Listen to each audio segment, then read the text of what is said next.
If you're like me, you probably have scraps of stretchy fabric laying around your house that you just can't bring yourself to get rid of. So let me show you how to make some headbands using your leftover stretchy fabric.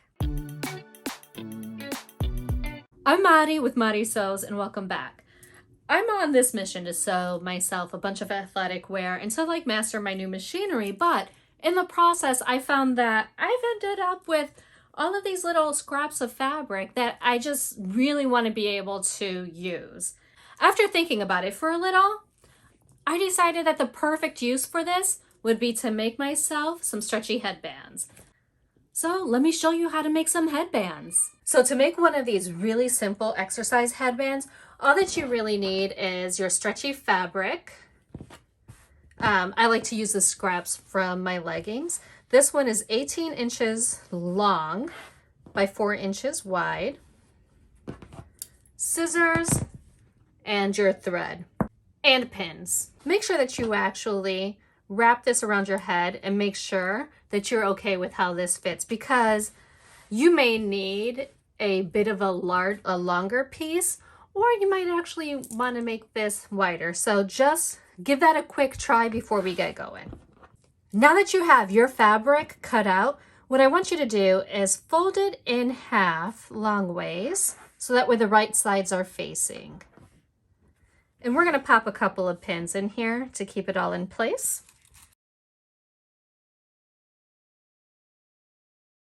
So now that it's all pinned, what we're going to do is we're going to start sewing about 3 inches down, and we're going to do a zigzag stitch. You're going to want to back stitch and then come all the way down this side, back stitch again, at roughly a 1/4 inch seam allowance. And then we're going to do the first 2 inches this way, the same way.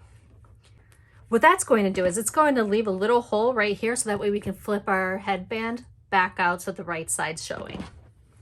Okay, so now that that's sewn up, you can see here that I have left this little gap here.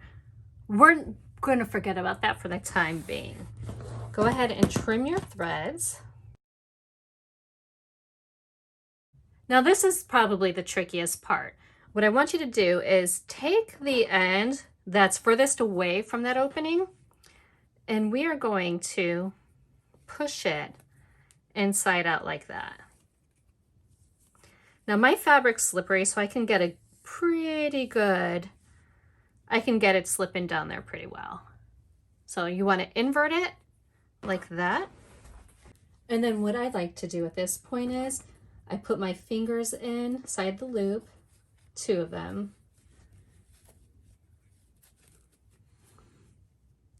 Try to keep your seam straight so that way it's not getting all twisted.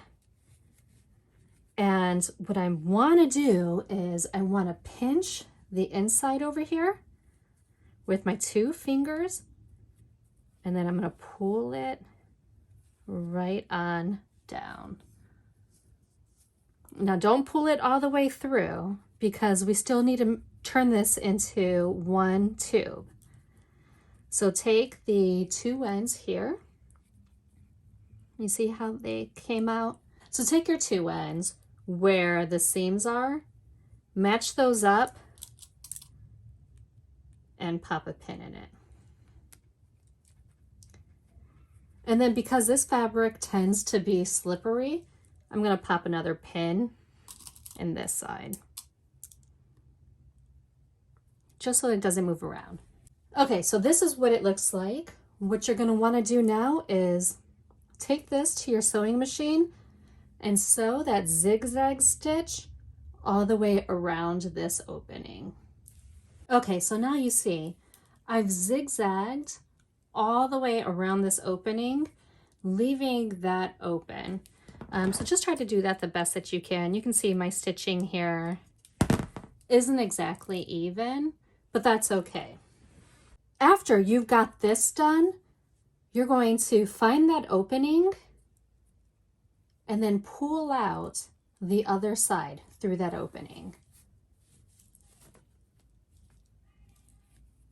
And there's your headband.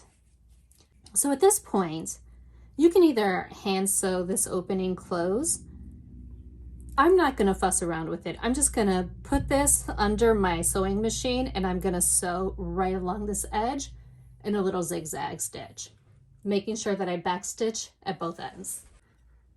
Okay, so now just make sure that you go back in and you clip all of those threads and your headband is now done. Have fun using up your scraps. And there it is!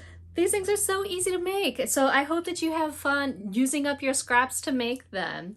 If you're still hanging with me and you enjoyed this quick tutorial, please give me a thumbs up, subscribe, and click that bell notification so that way you know the next time that there's a new video. And until next time, I sincerely hope that you find joy and you have a wonderful day. Bye.